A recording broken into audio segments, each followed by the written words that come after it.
India has a long and dark history of sexual violence, most notably, rape. According to one study, a girl is raped every 20 minutes in India. Most incidents go unpunished. Horrific details are covered up and flushed away by Hindu officials. Rape stats reveal an increase in rape cases in India from 2018 to 2019, with seemingly no foreseeable decline. What has created this kind of situation? How could an entire religion tolerate such crimes and disregard for human beings? Hindus believe in millions of gods, and a significant number of them are depicted in Hindu myths of having engaged in rape. How do Hindus firstly believe in and accept a rapist god?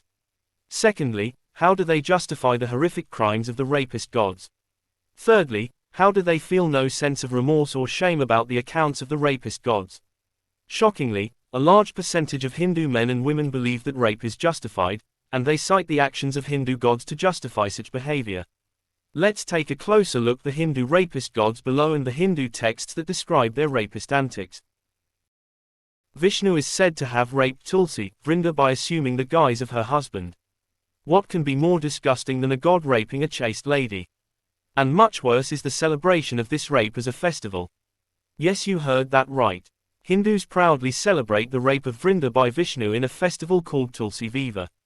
Shiva Purana, Rudra Samhita 2, Yuddha Kanda 5, Chapter 23.3845, on seeing her husband, Virendra too was delighted. She forgot her sorrow, she considered everything a dream.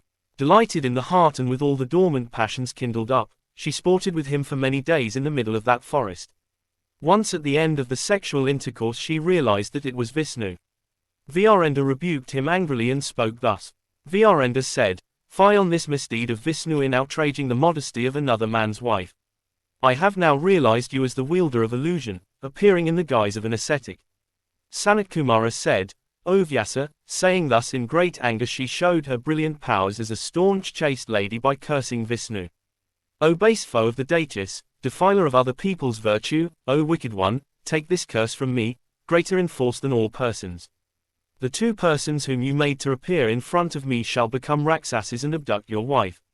You will be distressed on account of separation from your wife, roaming about with Caesar, lord of snakes, who posed as your disciple here.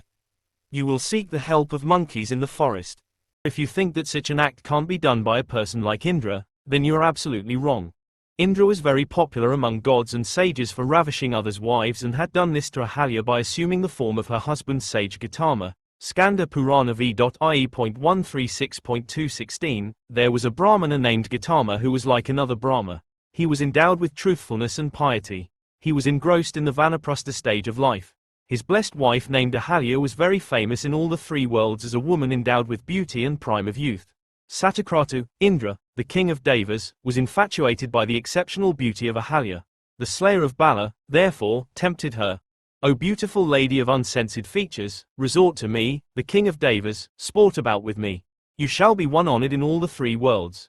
What will you do with this Brahmana who has become lean and emaciated due to his overzealousness for purity and conventional rites and austerities and Vedic studies? O lady of beautiful eyes, you must be rather undergoing sufferings now." Getting an opportunity, he assumed the excellent guise of the sage and carnally delighted Ahalya, who believed that he was Gautama, in the inner apartment. Within a moment thereafter, O descendant of Bharata, the excellent sage hurriedly entered the apartment. On seeing Gautama come Purandara, Indra became terrified and he went out. Seeing him he knew that it was Sakra. So Gautama became highly enraged and he cursed Devendra. "Since you could not control your senses, be one with 1,000 vaginal apertures." On being cursed thus, Devendra was instantly covered with 1,000 vaginal apertures. Shiva, Srimad Bhagavatam 8.12.2630, the beautiful woman was already naked, and when she saw Lord Shiva coming toward her, she became extremely bashful. Thus she kept smiling, but she hid herself among the trees and did not stand in one place. His senses being agitated, Lord Shiva, victimized by lusty desires, began to follow her, just as a lusty elephant follows a she-elephant. After following her with great speed, Lord Shiva caught her by the braid of her hair and dragged her near him. Although she was unwilling, he embraced her with his arms. Being embraced by Lord Shiva like a female elephant embraced by a male, the woman, whose hair was scattered, swirled like a snake. O king, this woman, who had large, high hips, was a woman of Yogamaya presented by the Supreme Personality of Godhead. She released herself somehow or other from the fond embrace of Lord Shiva's arms and ran away. Soma Srimad Bhagavatam 9.14. 4. After conquering the three worlds, the upper, middle and lower planetary systems, Soma, the moon god, performed a great sacrifice known as the Rajasuya Yajna. Because he was very much puffed up, he forcibly kidnapped Brihaspati's wife, whose name was Tara. Brihaspati, the guru of all gods, raped his own pregnant sister-in-law named Momotar. Matsya Purana 49.17-28, Sutta said, Brihaspati, whilst staying on earth, one day saw the wife of his brother, Usija, who was big with child, and addressed her thus, Dress thyself well and let us enjoy. She, being thus addressed, replied to Brihaspati thus, The embryo in my womb is mature and is already reciting the Vedas. Thy seed will also not be fruitless and thy proposal is sinful. Hearing which, Brihaspati said, I need not to be taught morality by thee, O sweet one. After saying that, he carried out his desire by force. Varuna. Varuna is the god of water. He is praised in several hymns of the Vedas.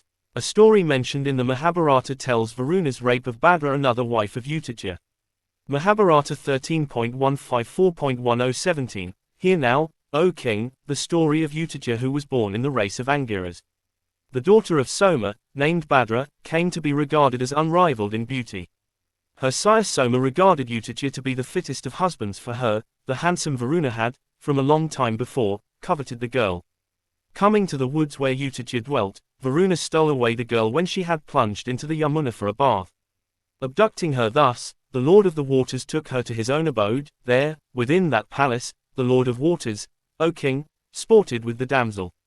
A little while after, the fact of the ravishment of his wife was reported to Utija. Surya is the sun god and several hymns of Vedas are dedicated to him. He raped the virgin Kunti. Kunti was just examining her mystic power and the sun god appeared before her and was smitten with passion after seeing young and beautiful Kunti and then raped her. Devi Bhagavatam 2.6.13-35, Surya Deva said, O Kunti, what for you called me, by virtue of the mantra? Calling me, why do you not worship me, standing before you? O beautiful blue one, seeing you, I have become passionate. So come to me.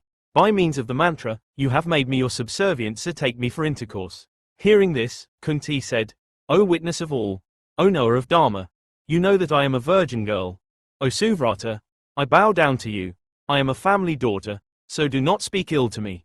Surya then said, If I go away in vain, I will be an object of great shame, and, no doubt, will be laughed amongst the gods. So, O Kunti, if you do not satisfy me, I will immediately curse you and the Brahman who has given you this mantra. O beautiful one, if you satisfy me, your virginity will remain. Nobody will come to know and there will be born a son to you, exactly like me. Thus saying, Surya Deva enjoyed the bashful Kunti, with her mind attracted towards him. He granted her the desired boons and went away. The beautiful Kunti became pregnant and began to remain in a house, under great secrecy. Only the dear nurse knew that. Her mother or any other person was quite unaware of the fact. In time, a very beautiful son like the second son and Kartikeya, decked with a lovely Kavacha coat of mail and 2 earrings, was born there. Trail Swami Vainananda. Ashvinkumara was the son of the sun god. He is said to have raped a Brahmin lady and impregnated her. Brahma Vaivarta Purana, Brahma Kanda, 10.125-134. Saunika was astonished at the words of Sauti and said, Sir, what irony of fate led Ashvinkumara, the offspring of the sun, to copulate with a Brahmin woman? Kindly narrate this incident and gratify my curiosity. Santi, the best of saints, replied, O best of Munis, impossible are the ways of providence. Once upon a time, this tranquil, strong offspring of the sun was enamored of a Brahmin woman while she was going out on pilgrimage. Though he was dissuaded by her again and again, he forcibly took her to a grove, ravished and impregnated her. The lady, bewildered with shame and fear, caused her own miscarriage. Brahma the creator is said to have raped his own daughter Saraswati. Brahma Vaivarta Purana, Krishna Janma Kanda 35.820, Then he came and bowed to me. And having secured Saraswati, the enchantress of the 3 worlds, as his bride, Brahma dallied with her in several places in solitude. After a good deal of diversion, he desisted from his amours and came back to Brahma Loka. Then they performed auspicious rites, greeted Brahman and the goddess Bharati, gladly ushered them into the land of Brahma. Brahma sported with her day and night and was absorbed in sexual enjoyments. The objective of quoting these texts from Hindu scriptures is to highlight the major hypocritical attacks of Hindus upon Islam. The Hindu scriptures themselves contain such accounts of lust, rape, and other heinous sexual crimes. We call on all those who believe in and accept these works to open their eyes to the falsehood and immorality that they teach.